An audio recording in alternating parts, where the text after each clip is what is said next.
Hey everybody, this is Roy Cannon. Today I'm taking a look at Spy Family Mission for Peanuts. I've said in the past that there's not a lot of great anime games out there, and so when this was announced that it was going to come out at Gen Con, I was super interested just because I also love the anime. It's a super cute anime about a family kind of blending together, and the dad is a spy, the mom's an assassin, and the daughter is a telepath. It's a very cute show, and I really enjoy it, so I wanted to see what this game was about. Anyway, let's get looking at how it works.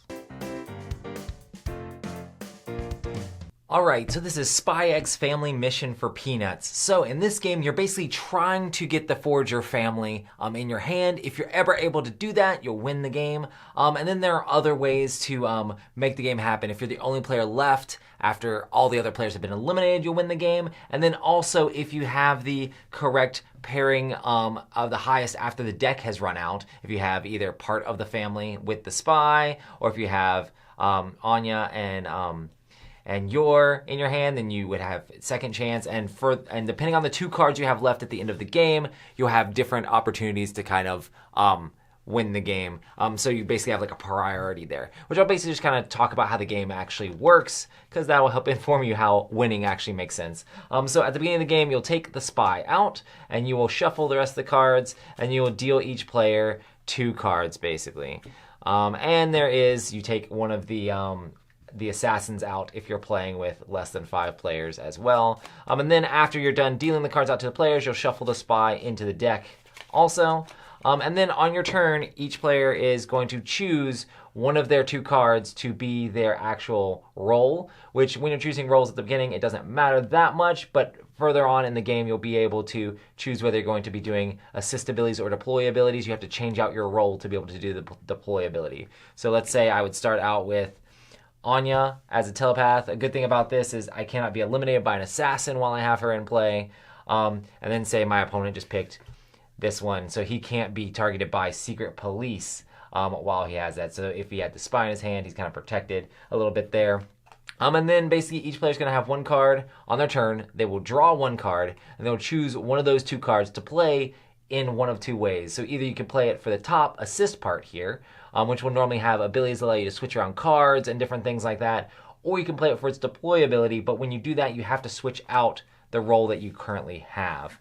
The reason that that's important is because you kind of have to have one of your roles as the Forager family member, and then have the other 2 Forager family members in your hand to immediately win the game, because you can just instantly win. Also, there you have this player reference guide, which shows you the kind of breakdown of how many there is of everything here. So there's 1 spy, there's 3 telepath cards, there's 2 assassin, 3 if you're playing with up to 5 players, 3 of Sir, the little dog guy, the informant there's 3 of, there's 3 of the handler, there's 3 agents, and there's 5 secret police. Secret police are basically trying to search and see if you can find spies in other people's hands.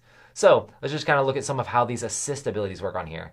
When you do an assist ability, it'll just be played and then kind of discarded off to the side. This would say draw a card and pick another player. They discard a card from their hand and then randomly take a card from your hand, which seems kind of like, okay, you're just mixing up cards.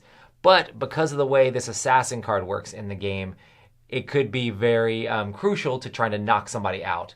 The assassin card is very different because it says, hey, if this card is put into your hand except by drawing it, you are eliminated. So you can try to sneak the assassin into somebody else's hand, or try to do different tricks. And a lot of these cards will kind of help you switch around that assassin to kind of try to like force it into someone else's hand in different ways, knocking them out of the round.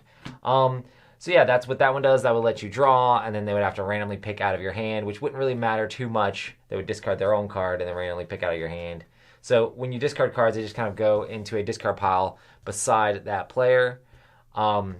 And then they would take their turn, and you would just kind of do different things to like you could do the assist on this to randomly to trade roles with different players. All players, you pick a direction and all players switch their roles. So now the other player now has Anya, so helping them be able to get closer to having the family. So then I would draw a card and be like, okay, let me do this to kind of like look at your hand. If you ever look at someone's hand and they have the spy in it with the secret police, that's another way to eliminate players. So I'd look at their hand and it's like, oh, they have the agent, not that big of a deal. But as you play the game, you're going to be playing these cards out. This is allowing players to trade hands. Once again, remembering if you ever end up with a assassin in your hand because you traded hands, you're knocked out of the round. It's very much a game of trying to deduce a little bit and try to find that spy card, because if you have the spy, period, it's going to make it way easier for you to win the game. Even if you don't get all 3 of the family, you'll have a lot of priority in the little track here for winning, because if you have the spy in Anya or the spy in you're going to win at the end after the deck runs out. Also, if you have both of the family and no one has a spy, which can happen because certain cards will discard cards from the deck and things like that. Like this will look at the top 3 cards of the deck and discard one of them face down, so you have a little bit more information than other players do. And then the informant, if you do it as deploy, you can draw the top card of the deck and then put a card from your hand back on top of the deck. So you can kind of like mix up and kind of know who has what cards. Because maybe you do something like get the informant and put the spy back on top of the deck because you know your other card's the secret police. When it comes back to you, you look at that person's hand because you know they have the spy in their hand. There's a lot of interesting, tricky plays in here, a lot of deduction, which makes a lot of sense for a Spy X Family game. But that's basically how you play. If you win a round, you get a peanut, and depending on player count, whether you win 1 or 2 peanuts, you win the actual whole game. So it's basically searching for those peanuts, having the Forger family. It is kind of cool, the fact of when you have all 3 of the Forger family, that actually triggers you winning the game. And that spy is being elusive. There we go. And that is Spy X Family. Let's see what I think. So Spy X Family, if you're looking at this game, you're gonna see a lot of similarities to other of those like really quick card games. Normally 18 cards, this actually has 24 in it. This just has a vibe of like love letter style games, which I'm sure I'll talk about a little bit more in the future, but it's kind of interesting because it has that whole deduction element of trying to deduce what cards people have in their hand. Maybe, oh, where's the spy at? Oh, maybe I'll play this card to try to see if the spy's in your hand, trying to look at the secret police. Or you can get the assassin in your hand and then try to figure out if you can get one of those cards to combo to throw the assassin in someone else's hand and knock them out. There's interesting opportunities to knock the other players out in this game. And then also you're always trying to look for all 3 parts of the Forger family. And it is kind of exciting when it's like you draw one, it's like, got it. And it just makes for those interesting moments because the game can just end just like that, where somebody instantly wins. So it does have its differences from a lot of those other games. But I kind of enjoyed this one. I mean, overall, it gives you, if you're looking for an extremely quick game, super light, that has that anime Spy Family theme on it. My daughter really enjoys Spy Family. We've watched it together a bunch, and I've also watched it with my fiance, and it's just one of those cartoons that's super easy to get into. So playing a game that's in that theme, that is very much like a filler style game, that you can play this on lunch break or you can play this whenever.